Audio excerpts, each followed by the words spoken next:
우리 오늘 마가복음 1장을 어떻게든 마치겠습니다. 지금 1장만 8번째인데 오늘은 하여간 1장을 끝내겠습니다. 그런데 마가복음은 그 첫 장에 담아진 내용이 너무 많아요. 그래서 오늘 나병 환자를 깨끗게 하신 사건이 우리 인생사에 도대체 무슨 메시지가 있나 하는 차원에서 말씀을 좀 나누도록 하겠습니다. 지금 예수님은 지난주에 청중이 몰려다닐 때마다 일부러 그 자리를 피하죠. 그래서 한적한 곳, 한적한 시간으로 주님과 아버지와 깊은 개인적인 교제와 만남을 더 견고케 하십니다. 그것을 우리는 성경에서 광야라고도 얘기를 하고 광야의 시간이라고도 얘기를 합니다. 여러분, 사람은 살다가 조금은 분주한 그 군중의 시간을 피해서 광야의 시간을 가져야 될 때가 있습니다. 그것은 아주 필요합니다. 바쁠수록 더 광야의 시간을 가지고 하나님 앞에 기도해야 되는데 2013년도 우리 삼일교회 최고의 사진 한 편을 제가 소개를 해드릴 테니까 영상을 좀 보십시오. 이 사진입니다. 기억나시죠? 예, 표지 모델로도 나왔던 아기 사진인데 저는 이 아기를 누군지도 모르고 어느 집 아기인지 이름도 몰라요. 근데 이제 세례를 주는데 갑자기 아기가 손을 맞잡더니 이 표정은 보통 내공이 아니에요, 이게. 아니, 정말입니다. 이게 평소에 이렇게 기도하지 않고 갑자기 이런 자세가 나오질 않아요. 이 아이는 틀림없이 한적한 시간에 한적한 장소에서 사진을 좀 거둬도 되겠습니다. 근데 이 사진이 지금 이렇게 액자가 돼가지고 교인들 사이에 돌아다니는 것 같아요. 제가 지난 주일 저녁에 예배 마치고 주차장에 내려가니까 어느 집사님이 창문을 똑똑 두들겨 여기서 내려보니까 이 아기 사진 그 액자를 만들어서 2개를 주시더라고요. 근데 아기 아빠가 아니에요. 전혀 다른 분이에요. 그래서 이제 그 사진을 제 이제 안방 책상 위에다가 또 건너방 책상 위에다 2군데로 이렇게 놓고 마음이 흔들릴 때마다 그 아기를 보는 거예요. 정신이 산만스러울 때마다 그 아기를 보는 거예요. 얼마나 순수한 태도입니까? 예수님이 평생을 걸쳐서 이런 시간을 가장 소중히 여기셨습니다. 그런데 청중들은 그 예수님을 또 수색해서 찾아다닙니다. 이유는 하나예요. 자기의 욕망과 자기의 필요를 쫓아서 예수님을 찾아요. 자, 이때 40절 한 나병 환자가 예수께 와서 꿇어 엎드려 간구하여 이르되 원하시면 저를 깨끗하게 하실 수 있나이다. 자, 여기 나병 환자가 등장을 하죠. 여러분, 나병을 이제 요즘은 한센병이라고 그러지. 한센이라는 말은 사람 이름입니다. 한센이라는 분이 그 병의 원인들을 연구하고 규명했다 해서 아마 후대에 이 나병 환자를 또는 한센병으로 규정을 한 것 같습니다. 어떤 번역 성경에는 이미 한센병이라고 명시된 데도 있어요. 근데 이제 개역개정에는 옛날에는 문둥병으로 표시를 하다가 인권단체에서 좀 많은 그 시비가 있어서 용어가 조금 개선이 되긴 했죠. 우리나라에도 이 나병 환자들이 모여 사는 섬이 있죠. 굉장히 그 슬픈 이야기가 많이 남아있는 섬인데 원래는 그 소록도라는 섬은 일제시대 때 일제강점기 때 일본 사람들이 일본 군대가 그 거리에 돌아다니는 나환자들을 강제로 모아서 섬에다가 거의 격리시키는 차원에서 소록도 섬이 탄생을 했죠. 그 후에도 여러 곳에 이 격리 마을이 있었습니다. 근데 후에 점점 이 병 자체가 많이 없어지면서 이제 소록도에만 그 흔적이 지금 남아져 있죠. 근데 여러분 여기 마석 쪽에 가다 보면 제가 그 교회 이름은 조금 말하기가 거북스러운데 그런 환자들과 환자들의 가족만 출석하는 교회가 따로 있습니다. 제가 그 교회 가서 한 2차례 집회를 했던 적이 있어요. 정말 교인들이 앉아 있는데 그 흔적들이 얼굴에 그대로 묻어 있습니다. 그런 교회들이 가끔 우리 한국 전역에 한 몇 군데 흩어져 있습니다. 그 대표적인 교회가 마석 쪽에 가다가 그 언덕바위에 꽤 이쁘게 지은 그런 교회입니다. 거기 이제 담임 목사님이 제 학부 친구이기도 합니다. 그래서 청이 있어서 한번 가서 이제 집회를 했더니 그 다음에 또 한번 오라 그래서 또 가서 이제 2차례에 걸쳐 집회를 했던 적이 있습니다. 그만큼 이 나병은 그 자손들에게까지 많은 참 고통과 아픔을 주죠. 근데 나병의 특징이 뭡니까? 나병의 특징은 신경세포가 파괴가 돼서 무감각해진다는 거예요. 제가 이제 어느 글을 읽다가 혹시 그 다미안 신부라고 여러분 들어보셨을 겁니다. 이분은 1840년에 벨기에에서 태어나죠. 이분은 그 별명이 나환자들의 사도입니다. 1865년에 그러니까 나이가 25대군요. 하와이 군도에 나병 환자들이 급격히 늘어나자 감염된 그 환자들을 직접 돌보기 위해서 몰로이카 섬으로 들어갑니다. 그곳으로 옮겨진 나환자들의 그 참상을 전해 들은 이 다미안 신부는 본격적으로 33살의 나이로 예수님과 같은 나이네요. 그 섬에 들어가서 완전히 거주를 시작하게 되죠. 그리고 12년 동안 나병 환자들을 돌아보게 됩니다. 매일매일 그들이 죽어가는 모습, 또 살이 짓뭉개지는 모습, 눈썹이 빠지는 건 보통이고 손가락 마디가 떨어져 나가고 이런 끔찍한 참상들을 눈으로 보면서 매일 관을 만들어요. 뚝딱뚝딱 거리면서 관을 만듭니다. 그러다가 어느 날 이제 따뜻한 물을 데워서 목욕을 좀 오랜만에 하려고 물을 데워서 들고 옮기다가 그 뜨거운 물을 그만 발에다가 떨구게 됩니다. 그때 깜짝 놀라요. 이 신부는 아차 싶으면서 이 몸이 무너지는 충격을 겪습니다. 분명 펄펄 끓는 뜨거운 물이 발등에 부어졌는데 뜨겁지 않더라는 거예요. 이미 자기도 그 한센병에 감염이 된 겁니다. 그렇게 이 신부는 죽어가죠. 제일 유명한 말이 뭐냐 하면 그 섬의 나환자들이 이 신부를 향해서 이런 얘기를 남깁니다. 아마 하나님은 당신 같은 인간이었을 겁니다.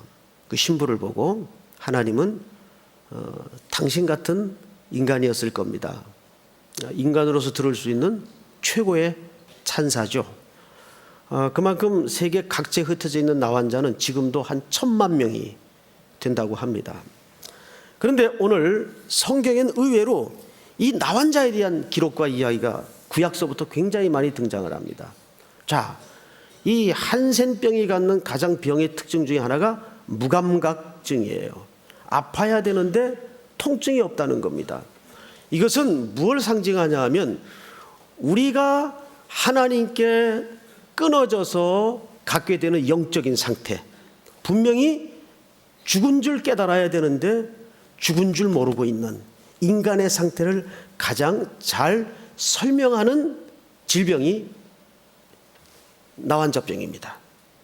그래서 구약에서는 대표적인 인물이 큰 용사로 불리웠던 장군 하나가 등장을 하죠. 그는 성경에 보면 큰 용사로 등장을 합니다. 한 나라의 권력을 가진 자예요. 그 밑에는 엄청난 군대가 있어요. 그런데 이 큰 용사에게 문둥병이 걸려 있습니다. 이것은 전형적인 인간의 모습이에요. 오늘 그 나병 환자가 여기 예수님의 발 앞에 꿇어 엎드려 있습니다. 그런데 사복음서가 이 환자의 꿇어 엎드린 이 태도를 조금씩 미세하게 다르게 조명을 합니다. 그냥 간단하게 제가 소개를 해드릴 테니까 들으십시오. 마가복음에서는 꿇어 엎드려 이렇게 묘사를 했어요. 그리고 마태복음에서는 절하여 가로되 이렇게 묘사를 했어요. 그리고 누가복음은 그냥 엎드려 이렇게 묘사를 했습니다. 자, 종합해 보면 이런 뜻이 됩니다. 매우 가까운 거리에서 예수님에게 엎드려 간구했다는 말이 됩니다. 자, 이 태도를 이렇게 자세히 규명해야 되는 이유가 있습니다. 다시요. 매우 가까운 거리에서 예수님에게 엎드려 간구했다는 말이 돼요. 그러면 이 광경을 중심으로 해서 우리는 두 가지 질문을 하지 않을 수가 없습니다. 첫째, 그 당시 사회 통념과 유대인들의 율법 규정상 왜 이 환자는 격리되지 않고 군중 속에 끼어 있을 수 있었고 더더군다나 정통 유대인인 예수님 앞에 가까이 올 수 있었을까? 이걸 물어야 됩니다. 그렇죠, 여러분? 레위기서에 보면 레위기서 13장을 한번 띄워줄까요? 13장 우리 한번 같이 읽겠습니다. 시작. 사람에게 나병이 들었거든 그를 제사장에게로 데려갈 것이요. 10절도 있으면 좀 띄워주시겠어요? 10절 그냥 우리가 찾겠습니다. 자, 레위기 13장 제가 한 절만 부탁을 해가지고 방송실에서 한 절만 소개를 했는데 우리 직접 찾으십시다. 힘든 거 아니니까. 자, 10절 우리 한번 같이 읽겠습니다. 시작. 제사장은 진찰할지니 피부에 흰 점이 돋고 털이 휘어지고 거기에 생살이 생겼으면 이는 그의 피부에 오랜 나병이라 제사장이 부정하다 할 것이요 그가 이미 부정하였은즉 가두두지는 않을 것이며. 자, 보세요. 앞을 보세요. 11절 하반절에 보니까 나병이 발병됐다고 의심이 될 경우에는 제일 먼저 누구를 찾아가도록 되어 있죠? 제사장을 찾아가도록 되어 있어요. 모든 질병이 사실은 구약에도 의사가 있었기 때문에 누굴 찾아가야 맞습니까? 의사를 찾아가야 맞아요. 그런데 나병만은 이것이 천형이라는 의미 때문에, 즉 하나님의 징계와 하나님의 징벌이라는 개념 때문에 나병만은 종교 지도자인 제사장을 찾아가도록 돼 있어요. 그리고 그 진단을 제사장에게 받습니다. 그런데 오늘 본문을 잘 보시면 이렇게 되어 있어요. 11절 이는 그의 피부에 오랜 나병이라 제사장이 부정하다 할 것이요 그가 이미 부정하였은즉 가두두지는 않을 것이며. 자, 이 무슨 소리인가 하면 이런 뜻입니다. 제사장이 이래 보고 이 사람은 나병이 확실합니다. 이렇게 판정이 되면 그를 더 이상 금고하지 말라 그 말이에요. 가두지 말라 그 말이에요. 그러니까 가두지 않고 돌아다니는 나병 환자는 나병이 의심되는 사람입니까? 확실한 나병 환자입니까? 그렇죠. 그 얘기를 하고 싶은 거예요. 그렇다면 이 율법의 통념상 지금 예수님 앞에 나와 무릎 꿇은 이 환자는 확실한 나병 환자입니까? 나병일 수도 있는 유사병에 걸린 사람입니까? 확실한 나병 환자예요. 즉 나병이 갖는 상징이 뭐라고요? 여지가 없는 죄인이란 뜻입니다. 죽어가는데 그 통증을 모르고 있다는 뜻입니다. 그런데 그가 지금 완전한 나병 환자이기 때문에 격리되지 않고, 원래 유대인들의 정통 율법은 아직 판정이 안 난 환자는 격리하도록 되어 있습니다. 여러분 베너라는 영화에 보면 그 베너의 가족들이 나병 비슷한 병에 걸려가지고 계곡 같은데 격리되어 있죠. 그리고 음식도 멀리서 이게 옮을 수 있으니까 이렇게 주고 또 빠져나오고 이런 풍경을 우리가 기억합니다. 마찬가지예요. 그런데 완전히 나병이라고 제사장에 의해서 판정이 되거나 판정을 받은 환자는 가두어두지 않도록 되어 있습니다. 그래서 다닐 수 있었던 거예요. 즉 그 말은 마음대로 다닐 수 있다는 게 중요한 게 아니고 완전한 나병으로 판명받은 환자라는 뜻입니다. 자, 그 다음에 보십시다. 두 번째 질문이에요. 두 번째 질문이 뭐냐면, 그러면 이 나병 환자는 어떻게 오늘 마가복음의 기록처럼 예수님에게 나와서 무릎을 꿇고 겸손한 태도로 나을 것을 구하게 되었을까? 오늘 본문을 좀 볼까요? 1장 40절서부터 보십시다. 한 나병 환자가 예수께 와서 꿇어 엎드려 간구하여 이르되 원하시면 저를 깨끗하게 하실 수 있나이다. 자, 이건 분명 신앙 고백이에요. 그럼 이러한 믿음이 이 환자에겐 어떻게 생긴 걸까? 그래서 항상 복음서가 다양한 각도로 존재하는 이유가 이런 감추어진 표면에는 잘 나타나지 않는 이면의 이야기들을 다른 복음서가 해주기 때문에 복음서는 항상 조각을 맞추어서 입체적으로 읽어야 될 이유가 있습니다. 자, 우리 한 군데 찾습니다. 마태복음 8장 엽니다. 마태복음 8장 1절, 길지 않으니까 전체 한번 같이 읽겠습니다. 시작. 예수께서 산에서 내려오시니 수많은 무리가 따르니라. 네, 예수께서 어디에서 내려오셨어요? 절 보세요. 바로 산에서 내려오셨어요. 근데 산에서 뭐하고 내려오셨죠? 마태복음 5장, 7장, 6장, 7장은 전부 무슨 책입니까? 유명한 산상설교입니다. 산에서 수많은 청중들을 모아놓고 예수님이 하나님 나라의 비밀을 청중들에게 조근조근 하나하나 풀어주셨습니다. 그 청중 속에 이 환자가 끼어 있었어요. 성경을 좀 볼까요? 2절, 8장 2절 1절부터 다시 읽겠습니다. 예수께서 산에서 내려오시니 수많은 무리가 어떻게 했죠? 따라 내려왔어요. 그죠? 그리고 2절 시작. 한 나병 환자가 나와 절하며 이르되 주여 원하시면 저를 깨끗하게 하실 수 있나이다 하거늘. 자, 이제 앞을 보세요. 이 나병 환자는 바로 예수님의 산상설교 중에 그 말씀을 듣고 있던 청중 중에 한 사람이었어요. 맞죠? 그리고 예수님의 그 유명한 산상설교 천국의 윤리와 비밀의 말씀이 선포되고 가르쳐진 이후에 수많은 청중이 같이 따라 내려왔습니다. 그 청중 속에 이 환자가 있었어요. 자, 믿음은 어디서 생기는 겁니까? 들음에서 생기는 겁니다. 믿습니까?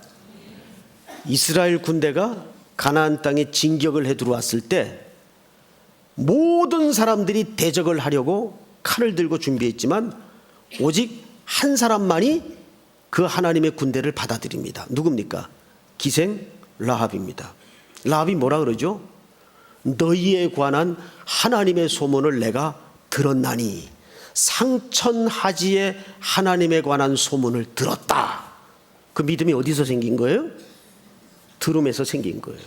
그래서 여러분들이 이 예배 시간에 당장은 들리지 않을지라도 일단은 듣고 앉아있는 이 폼 자체가 중요한 메시지입니다. 이 듣고 앉아있는 폼 자체가 그게 깨달아지든 안 깨달아지든 그건 여러분 책임이 아니에요. 성령께서 하십니다. 적절한 타이밍에. 문제는 뭐냐 하면 우리가 들은 말씀이 있어야 돼요. 아멘. 말씀을 자꾸 들어야 돼요. 들어야 그 말씀 자체에 싹이 나고 능력이 나고 생명력이 있기 때문에 언젠간 내 심령 속에 안착을 해서 어떤 순간에 하나님께서 푸드득 하고 그 말씀에 걸려들게 만드는 거예요. 아멘. 이 환자는 바로 예수님의 그 산상설교를 들은 후에 이분이라면 내 인생에 이 천연 같은 인생의 짐을 내려놔 줄 수 있는 분이다. 체면, 염치 다 다 내려놓고 달렸던 겁니다.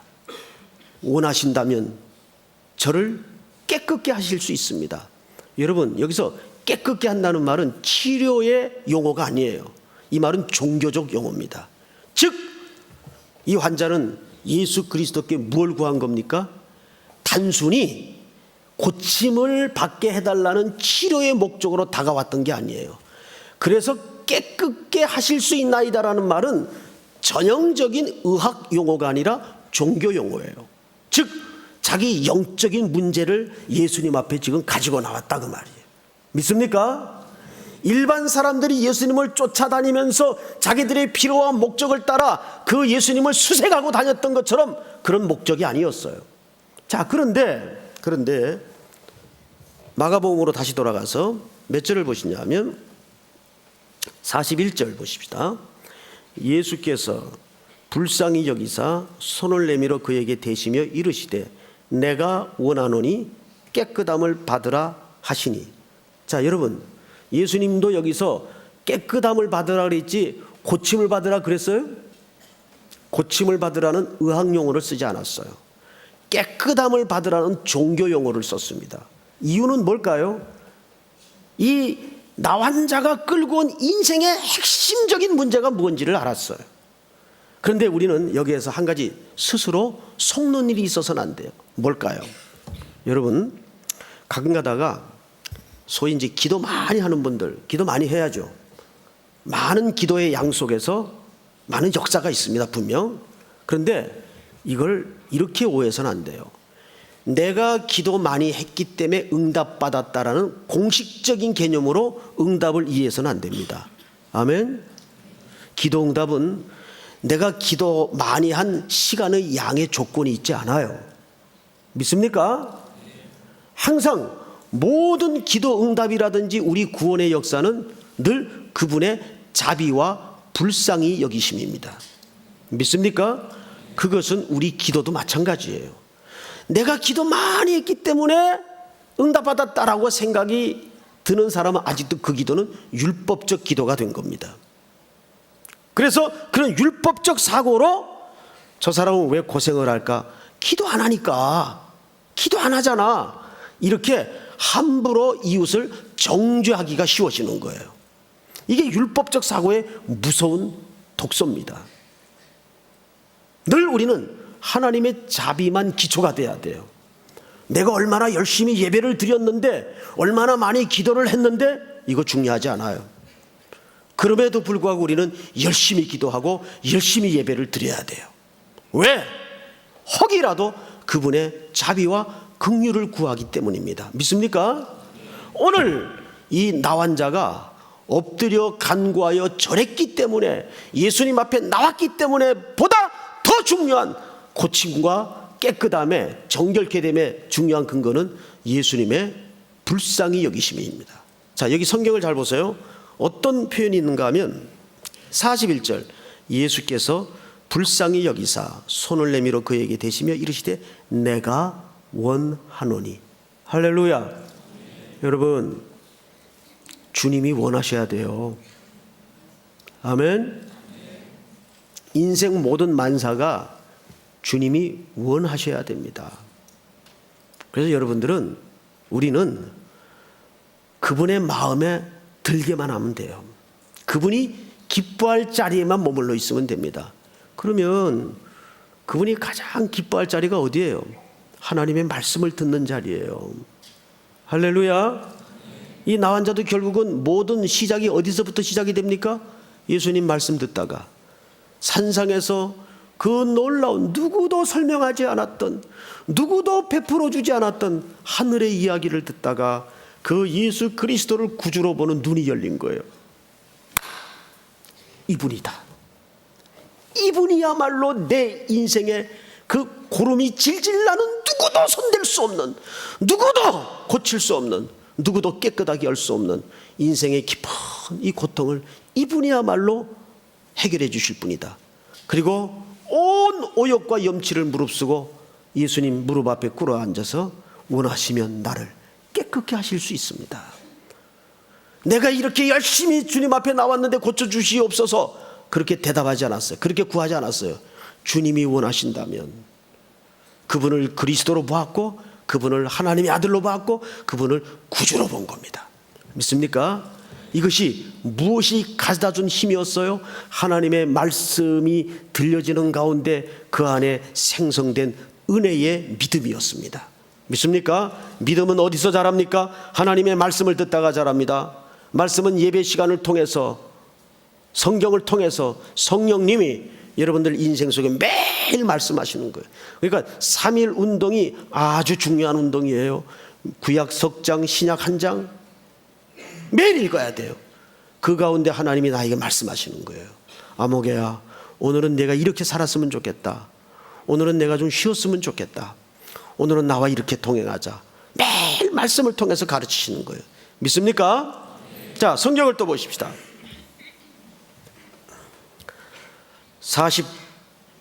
42절. 곧 나병이 그 사람에게서 떠나가고 어떻게 지죠? 깨끗하여 진지라. 자, 여기에 깨끗함이라는 말이 무려 3번 이상 등장을 합니다. 깨끗하기를 원하나이다. 깨끗하다, 깨끗하다. 이게 아까 무슨 용어라고요? 의학 용어입니까? 종교 용어입니까? 종교 용어입니다. 이건 의학 용어가 아니에요. 왜? 이 병 자체가 인간의 영적인 상태를 고발하는 내용이었기 때문입니다. 자, 그러면 예수님이 이 고침받은 이 환자에게 뭘 설명하는가를 좀 보십시다. 자, 성경을 보십시다. 44절. 이르시되 삼가 아무에게 아무 말도 하지 말고 가서 네 몸을 누구에게 보이라고 되어 있죠? 의사에게, 제사장입니다. 제사장에게 보이고 네가 깨끗하게 되었으니 모세가 명한 것을 드려 그들에게 입증하라 하셨더라. 자, 모세가 명한 것이 있었어요. 나환자들에게. 그것을 드리랍니다. 그게 뭘까요? 모세가 명한 것. 우리 성경을 또 찾아봐야 되겠죠? 오늘 마지막으로 찾는 성경입니다. 레위기 14장을 엽니다.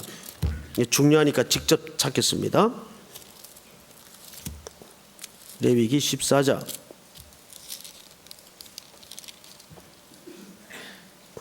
1절서부터 교독합시다. 나환자가 정결케 되는 날 그 예식에 대해서 레위기 제사법에 상세하게 설명을 해놨어요. 저하고 한 절씩 천천히.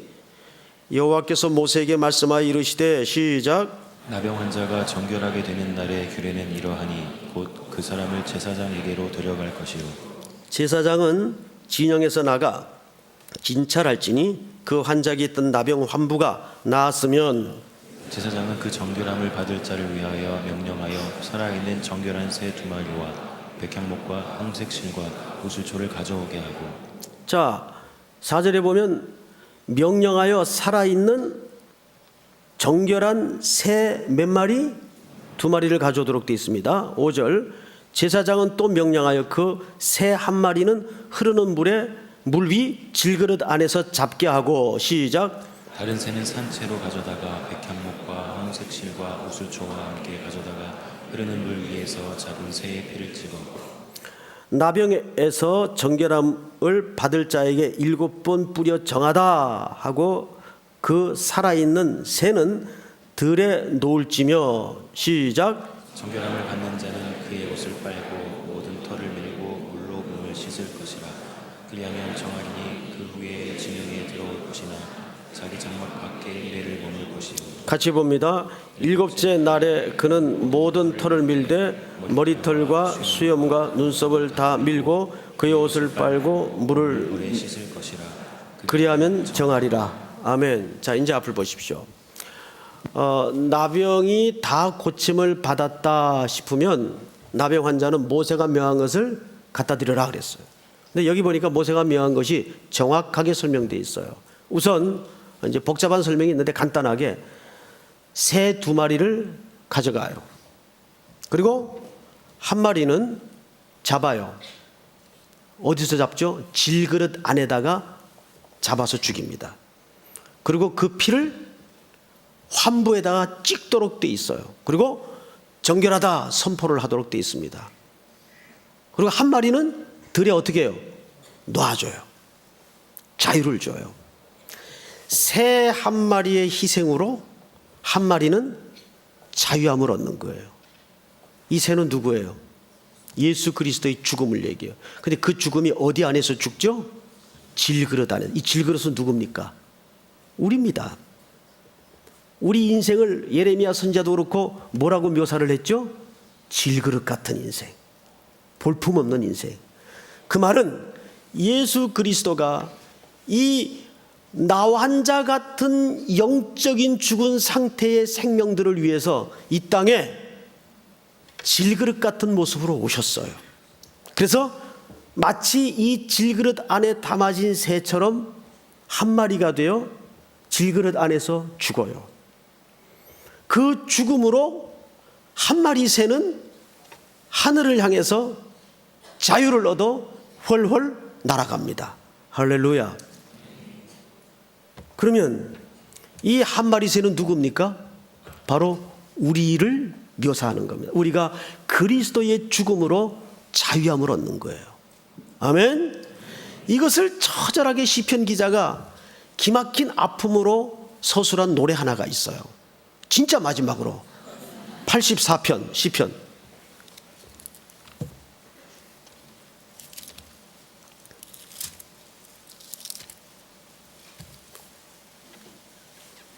시편 84편. 만군의 여호와여, 주의 장막이 어찌 그리 사랑스러운지요. 주의 장막에 관한 사모하는 노래입니다. 내 영혼이 여호와의 궁정을 사모하여 쇠약하며 내 마음과 육체가 살아계신 하나님께 부르짖나이다. 나의 왕, 나의 하나님, 만군의 여호와여, 주의 제단에서 참새도 제 집을 얻고 제비도 새끼들 보금자리를 얻었나이다. 자, 앞을 보세요. 참새도 뭘 얻어요? 제 집을 얻어요. 우리는 원래 집이 없었어요. 돌아갈 집이 없었어요. 맞죠? 그런데 오늘 시인은 이 시편에서 참새도 제 집을 얻고 제비도 새끼들 보금자리를 얻나이다. 그러면 집도 얻고 생명이 이어가는, 생명이 자라가고 이어가고 번성하는 모습을 그려내고 있어요. 그런데 어디에서? 주의 제단에서. 여러분, 제단은 뭐 하는 곳이에요? 누군가 대신 희생 제물이 죽어지는 현장이 제단입니다. 여기 누가 죽을 자리입니까? 오셔서 그리스도가 죽을 자리예요. 그 그리스도의 죽음으로 우리는 참새도 제 집을 얻고 제비도 새끼들 보금자리를 얻는 은총을 누리는 겁니다. 이 모든 기초에는 누구의 죽음이 반드시 전제됩니까? 그리스도의 죽음이에요.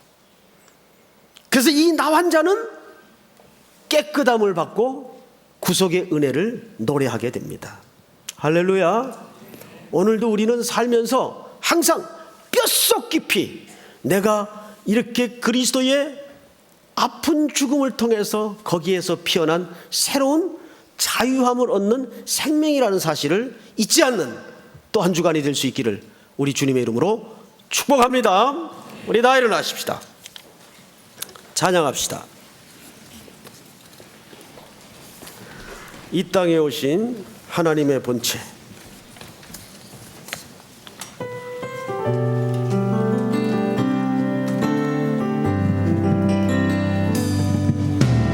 땅에 오신 하나님의 본체, 십자가에 달리사 우리 죄 사하셨네.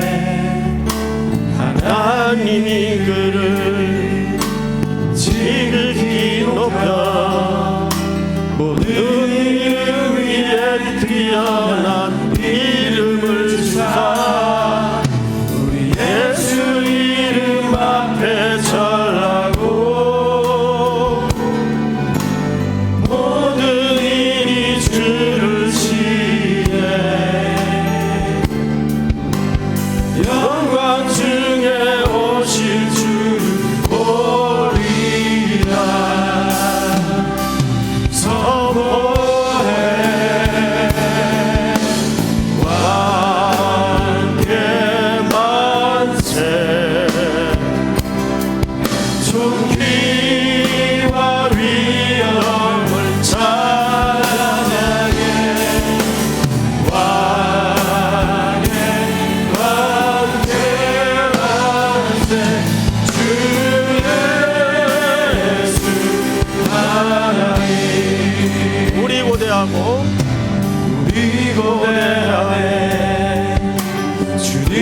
오실 그날 다시 사신 왕의 영광 이 땅을 이주네 사단의 권세는 주 앞에 무너져 생명과 진리의 주 권세 가장 높도다 우리 예수의 이름 앞에 절하고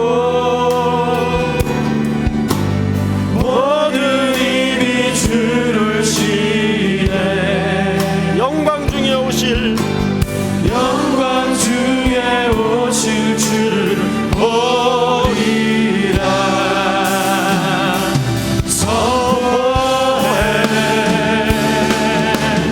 왕께 만세 존귀와 위엄을 찬양해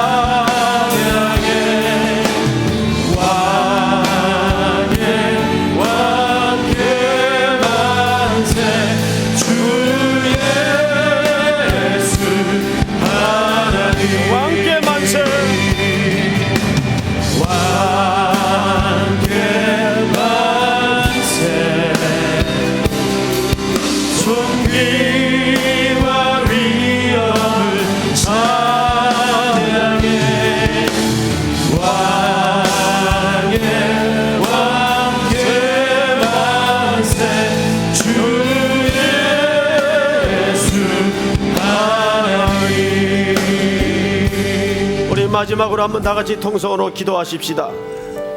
우리가 바로 그 나병 환자 같은 자리에 있었습니다.